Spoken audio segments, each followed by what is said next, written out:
ব্রাহ্মণবাড়িয়ার কসবা উপজেলার বিনাউটি ইউনিয়নের রাউতহাট হাজীপুর সড়কটি দীর্ঘদিন সংস্কার না হওয়ায় বর্তমানে চরম দুরবস্থার মধ্যে পড়েছে।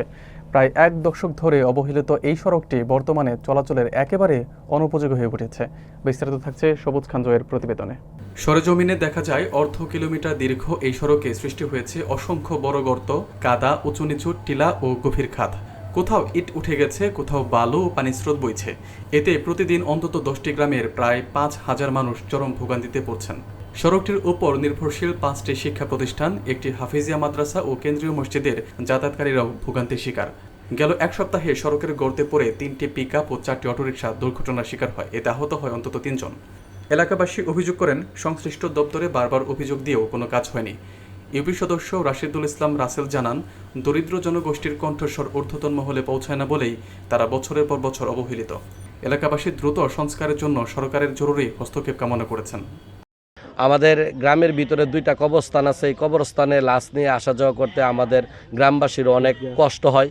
তাছাড়া যে কোনো বিয়ে শাদী বা একটা রোগী বা যে কোনো সামাজিক বা রাজনৈতিক যে কোনো প্রোগ্রামে আমাদের গ্রামে অত্যন্ত লজ্জাকর বিষয়, মানে আমাদের গ্রামে কোনো গাড়ি ঢুকে না। এই রাউতহাট বা আপনার হাজীপুর গ্রামের ভিতরে অ্যাম্বুলেন্স অথবা মনে করেন একটা লাশও যদি আসে, আমরা মেন রাস্তায় রেখে তারপর আমাদের গ্রামের ভিতরে লাশ প্রবেশ করাতে হয়। আমি দাবি করি মাননীয় টিউনি মহোদয়কে, আমরা একটা প্রত্যন্ত অঞ্চল এবং বেশিরভাগ মানুষই এখানে দারিদ্র্য সীমার নিচে বসবাস করে।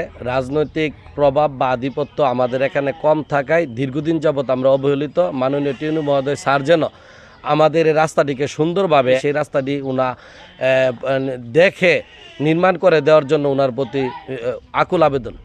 আমি মাননীয় কসবা উপজেলার টিউনো মহোদয়ের কাছে আবেদন করছি। আমরা কেন্দ্রীয় একটা মসজিদ আছে, এখানে আমরা মুসল্লিরা মসজিদে যাইতে পারি না এবং কাপড় চোপড় ময়লা হয়ে যায়, রীতিমতো নামাজ পড়ি মসজিদে।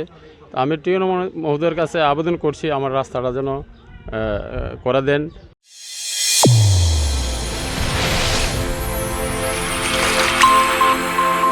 চ্যানেল A1 হৃদয়ের স্পন্দন।